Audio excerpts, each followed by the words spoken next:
সীতারাম। কিভাবে শিক্ষা ব্যবস্থার পরিবর্তন করবেন এবং কিভাবে অধ্যয়নের ক্ষেত্রে বাচ্চাদের যত্ন নেওয়া যায়, এটি একটি গুরুত্বপূর্ণ বিষয়। বর্তমানে পৃথিবীতে যে শিক্ষা ব্যবস্থা চলছে তা প্রকৃতিভিত্তিক নয়, যদিও এটি প্রকৃতিভিত্তিক হওয়া উচিত।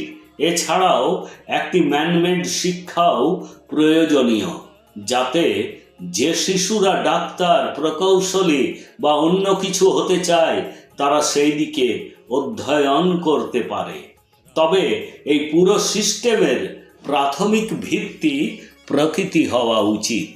যখন কোনো শিশু প্রথমবারের মতো স্কুলে যায়, তখন স্কুল শিক্ষকদের উচিত সেদিন থেকেই তাকে ধ্যান শেখানো উচিত। বাচ্চারা যদি প্রথম দিন থেকেই ধ্যান করতে শেখে, তবে তাদের মধ্যে একটি ভারসাম্য এবং শৃঙ্খলার বিকাশ হবে, যা তারা সারা জীবন অবলম্বন করবে। এটি সমস্ত স্কুলে বাধ্যতামূলক করা উচিত। বাচ্চাদের প্রথম গুরু হলেন তাদের বাবা মা। অতঃপর তাদের নিজেদেরকে প্রথমে এবং তারপর তাদের বাচ্চাদের ধ্যান করা শেখাতে হবে। প্রতিটি ব্যক্তির প্রকৃতির গুরুত্ব বোঝা উচিত এবং তাদের সন্তানদের জ্ঞান দেওয়াও প্রয়োজন। যদি কোনো শিশু ধ্যান করে, তবে তার মধ্যে থাকা প্রায় 200 কোটি আত্মা শান্ত হয়ে যাবে এবং তাদের মন স্থিতিশীল হবে। প্রতিটি স্কুলে পড়াশোনা করার আগে যেমন প্রার্থনা করা হয়, তেমনি প্রার্থনার পরে বাচ্চাদের প্রতি মনোযোগ দেওয়াও প্রয়োজন। পিতামাতাদেরও তাদের সন্তানদের লক্ষ্য করা উচিত।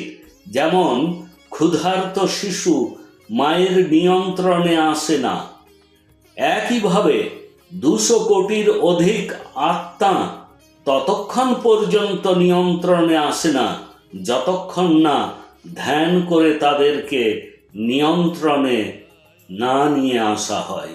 আমরাই হলাম রাজা, আমাদের বিবেক আমাদের মন্ত্রী এবং মন, যেখানে 50,000 কোটি আত্মা রয়েছে, তারা হলো আমাদের সৈন্য।